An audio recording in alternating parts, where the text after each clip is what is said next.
Detoxification lesson 2. In this video, I'll be discussing about the elimination of detoxified or soluble toxic materials from the body using different types of transportase. Phase 3 transportase.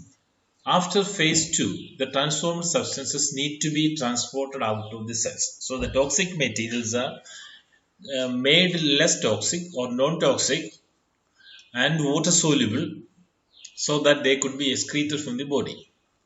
And this excretion or this removal from the body happens during phase 3. This is a vital function in the detoxification process, the efflux process, accomplished by the efflux transportase or efflux pumps. So these are mainly protein molecules which help in the removal or sending out of these biotransformed materials out of the cell. The same efflux pumps involved in the antiporter mechanism also. Therefore, efflux transportase or efflux pumps serve a dual function with the phase 3. Efflux transporters act by eliminating both endogenous and exogenous phase 2 conjugated metabolites from hepatocytes and other tissues. So there is no difference between endogenous or exogenous phase 2 conjugated metabolites. Antiporter action. These antiporters are nature's gatekeepers for cellular entry by eliminating unwanted compounds before biotransformation. The antiporters send the chemicals back so that they will not enter the bloodstream and there is no need of biotransformation. You will see the details later. There are more than 350 unique human transporters identified so far. The best known and most studied transporter is the P-glycoprotein. This is an apical membrane transporter. So when we take a cell, so if this is a cell, this is the apical part of the membrane, cell membrane. These two are lateral sides and this is a basal side. So these P-glycoprotein transporters are present on the apical membrane. So that when the materials are coming out of the cell, they will be moved to the lumen or to the outside. These are expressed in intestinal mucosal membrane, then proximal tubule epithelium, liver cells, luminal blood-brain barrier, placenta, etc. In each of these type of tissues or cells, these transporters help in carrying out the function of these tissues. We will see later. Lipophilic substances are the substrate for these transporters. And they are substrate specific like enzymes. Each transporter will transport certain specific chemicals only. That is why the body needs many transporters. So far we have identified around 350 transporters. Efflux transporters can also be induced when there is an increased presence of toxic materials or biotransformed materials. These efflux transporters will be induced, which increases the transporter activity, and when there is no much chemicals to be removed, they can be inhibited. This causes substrate levels to be higher. This is a pictorial representation of P-glycoprotein transporter, and the drug particles or other chemicals enter the cell through different routes and they get biotransformed. And the biotransformed, the new products are sent outside the efflux out of the cell so that they could be excreted. But as I said before, these can be inhibited by different types of inhibitors. In pharmacology, we use different types of inhibitors to reduce the excretion of drugs we consume so that drugs will be available for a longer period of time in the body at a higher concentration. So in liver, these help in the elimination of biotransformed materials, especially through the bile. Kidney helps in the excretion of unwanted chemicals. Placenta, protection of the fetus, causes selective drug delivery. Many drugs will be prevented from entering in the fetus. Otherwise, the fetus will be exposed to all the chemicals the mother is exposed to. Intestine reduces the absorption by antiporter activity. Blood-brain barrier, here also there is a controlled drug entry into the brain cells. Antiporters allow more opportunities for phase 1 activity to metabolize unwanted chemicals before they are taken into circulation. So the antiporters, as and when the chemicals enter the cell, they will be sent back. So there is no need of biotransformation. Antiporters are important factor in the first pass metabolism of pharmaceuticals and other xenobiotics. First pass metabolism is the transformation of unwanted compounds by intestinal enzymes or by the liver enzymes before the compound reaches the systemic circulation. So in this case, where the first pass metabolism is occurring, the chemicals enter the enterocytes. There are certain enzymes which do the biotransformation so that they will be made less toxic and excretable. Or if there is no enzyme present in the intestinal cells, this will be taken to the liver by the hepatic portal circulation. Within the liver, again biotransformation can take place. Within the liver, there is another chance of biotransformation. As a result, only less amount of these chemicals enter the systemic circulation. So this is past metabolism. In the case of toxic materials, this is a favorable situation for the body. But in the case of drugs which we consume for treatment of diseases, this has a negative impact because the drug will be removed before they reach the target tissue. This results in lower systemic bioavailability of a parent compound, which is an important effect when pharmaceuticals are involved. So this picture shows the route of drug metabolism. So the drugs and other chemicals are taken through the oral route. If it is through the venous route or some other route, the situation is different. The first pass metabolism may not be active there.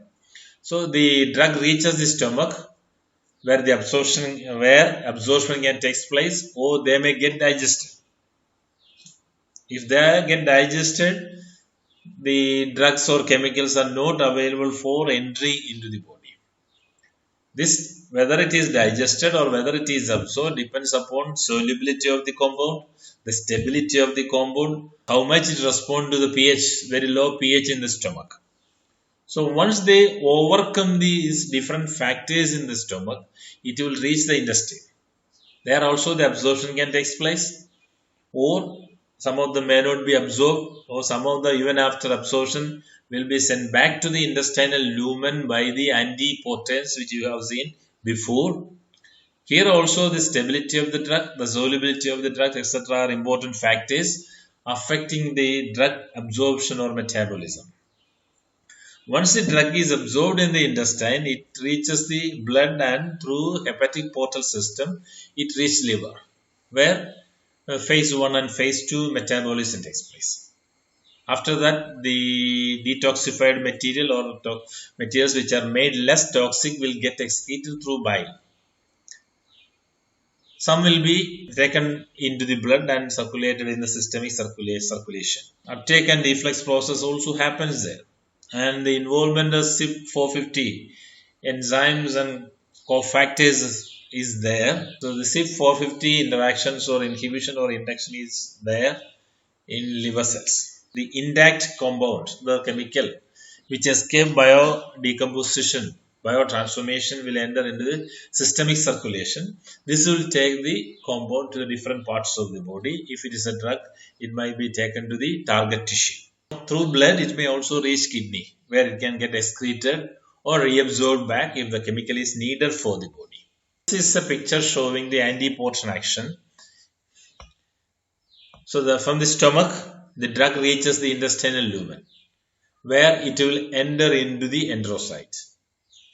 Immediately after entering into the enterocytes, many of these drugs are sent back through the antiporter into the lumen and they will get excreted. Or they can be absorbed at a later part of the enterocyte. Again, this antiporter system can work. And always the antiporter is not able to send all the absorbed compounds back into the intestinal lumen. So some will be remaining in the enterocyte. They may get biotransformed by the CYP3A4 enzymes and products are formed. These biotransformed products or untransformed, unchanged product can enter into the circulation, into the portal, hepatic portal vein. From there, it will reach the liver, and the phase 1 and phase 2 biotransformation can take place. If the biotransformation is not taking place, it will be moving through the different parts of the body through the systemic circulation. The first pass effect is a phenomenon in which a drug gets metabolized before it reaches the target tissue or systemic circulation, and it happens at different locations in the body. That results in a reduced concentration of the active drug upon reaching its site of action or in the systemic circulation. So, drug concentration will be reduced, often associated with the liver, as this is a major organ of drug metabolism. Most of the drug metabolizing enzymes are present in the liver. First pass metabolic effect can also occur in lungs, vasculature, GI tract, and other metabolically active tissues in the body. Not only in the liver, other metabolically active tissues also take part in first pass metabolism. So this is the route where the first pass metabolism happens. So the drug is taken through oral route, reaches the stomach, their absorption or digestion or transferred or moving to the intestine. So where what happens is it will be absorbed in the enterocytes, may be sent back to the lumen by the antiporters. If not sent back, it will reach the drug compounds or drug or the other compounds will reach the liver where the phase 1 and phase 2 metabolic process happens.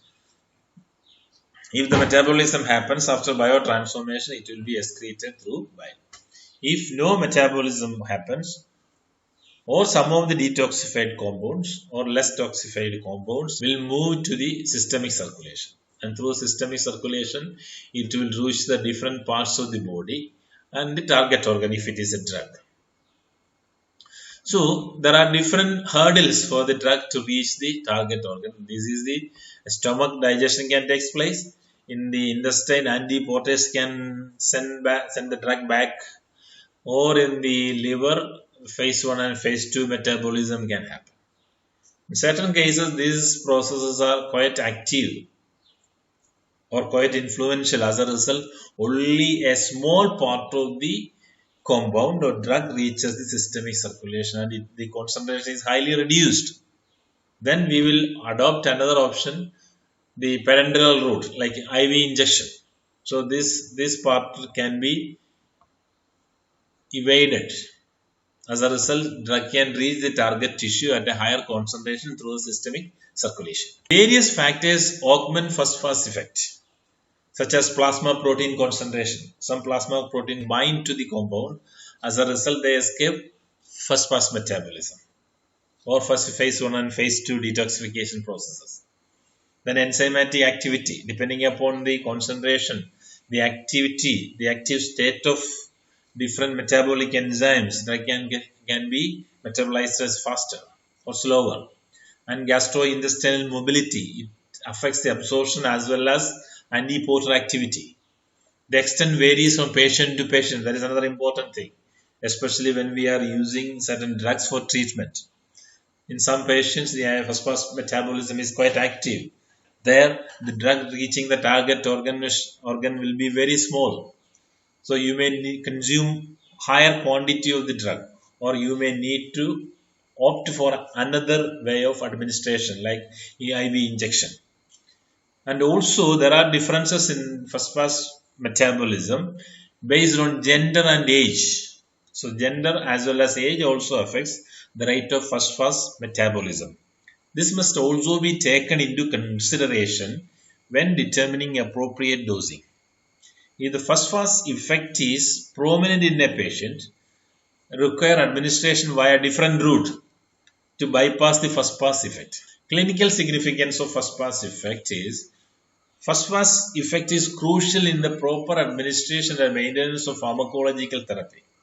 Some drugs that undergo considerable first pass metabolism include alpranolol, 5-fluorouracil, that is 5-FU, morphine, pentazocine, and mercaptopurine.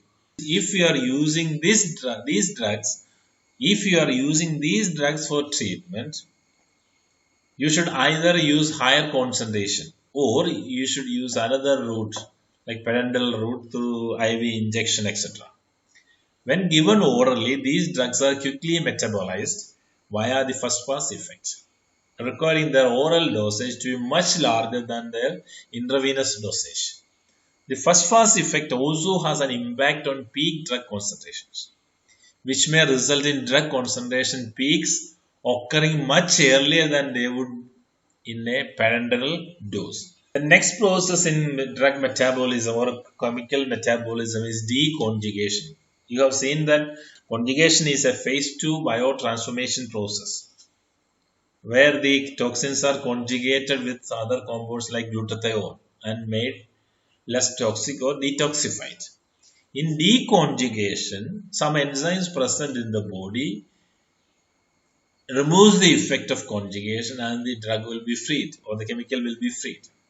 Unwanted compounds after the biotransformation process is eliminated from the cell through urine or the bile. That is a normal route. Conjugated compounds released into the bile may be subjected to the action of hydrolytic enzymes. Biotransformation by conjugation happens and these conjugated compounds are released into the bile. These compounds which are released into the bile may be subjected to the action of hydrolytic enzymes. And these enzymes originate from some types of intestinal microflora. That is bacterial microorganisms, which varies from person to person. This is another reason for varied biotransformation between different persons. One of the functions of these intestinal microflora enzymes twist the whole detoxification process by deconjugating some of the biotransformed compounds, and the compounds are freed so that they can re-enter into the body. So deconjugation results in an increase in lipophilic compounds and renders them once again subject to passive uptake. The toxins are biotransformed by conjugation, released into the bile, it reaches the intestine. There the hydrolytic enzymes produced by microorganisms are present. These microorganism derived enzymes deconjugate the compound. As a result, the toxic chemicals are released, mainly the lipophilic compounds. They may get reabsorbed in the body by passive reabsorption. As a result, they will remain in the body for a longer period of time. So they are reabsorbed, they take the same routes and this will be repeated. Reabsorbed compounds enter the circulation via the hepatic portal vein, as we have seen before, which sends the compound back to the liver, where the compound can once again go through the biotransformation process, that is again conjugation, released into the bile, again reach the intestine, can again undergo the action of the hydrolytic enzymes produced by the microorganisms. So this cycle can be repeated. So this enterohepatic circulation will be repeated and the compound will remain inside the body for a longer period of time. So a compound may undergo several cycles, resulting in a significant increase in the retention time of a compound in the body and increased toxicity. Example of deconjugation. Glucuronidation is one form of conjugation process involved in biotransformation. This glucuronidation can be reversed or deconjugated by an enzyme called beta-glucuronidase. Beta-glucuronidase is found in the intestines and is produced by pathological bacteria. Calcium D-glucarate, a natural substance found in certain vegetables and fruits, can inhibit beta-glucuronidase activity, resulting in the proper elimination of conjugated toxins. So, it is important to include these fruits and vegetables in your food. Calcium D-glucarate, a natural substance found in these vegetables and fruits can inhibit beta-glucuronidase activity, resulting in the proper elimination of conjugated toxins. The activity of beta-glucuronidase is inhibited by calcium D-glucarate, and this is available to the body by the simple consumption of these vegetables. Or if we can buy this calcium D-glucarate, this is commercially available. But instead of using this commercially available, it is advisable to use these vegetables, which provide, in addition to this calcium D-glucarate, so many other beneficial compounds which have nutritional value and also prevent very serious diseases like cancer, diabetes, etc. In short, enzymes are extensively used in the transformation of toxins. The transformed toxins can be excreted or effluxed from the body by using many transporter proteins. These transporter proteins are substrate specific, and there is a homeostatic arrangement between phase 1 and phase 2 reactions. Normally, phase 2 reaction is faster than phase 1. As I said before, some of the phase 1 products are more toxic than the parent compounds. So it is important to remove these compounds as and when they are produced. By keeping the speed of phase 2 reaction faster than phase 1, this can be achieved. Thank you very much.